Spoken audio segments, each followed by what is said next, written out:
Mutton pulao చేసుకోవడానికి ముందుగా మసాలాలన్నిటినీ చిన్న సెగ మీద ఒక 2 నిమిషాలు వేపుకొని గ్రైండ్ చేసుకొని పక్కన పెట్టుకోవాలి. ఇప్పుడు కుక్కర్ పెట్టుకొని అందులో ఆయిల్ వేసి షాజీరా ఉల్లిపాయలు వేసాక ఉల్లిపాయలు బాగా వేగాక అందులోనే అల్లం వెల్లుల్లి పేస్ట్ వేసి బాగా వేపుకొని అందులోనే టమాటీ వేసి కొంచెం ఫ్రై చేసుకున్నాక మటన్ వేసి బాగా కలుపుకోవాలి. ఇందులోనే పసుపు, కారం, ఉప్పు కూడా వేసి బాగా కలిపాక కొంచెం పెరుగు కూడా యాడ్ చేసుకొని అందులోని ఇప్పుడు మసాలా పౌడర్ కూడా వేసి అందులోనే కొబ్బరిపాలు వేసి ఒకసారి బాగా కలుపుకోవాలి.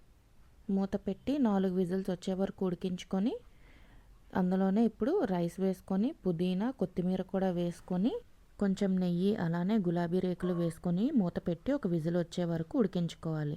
అంతే అండి, మనకైతే మటన్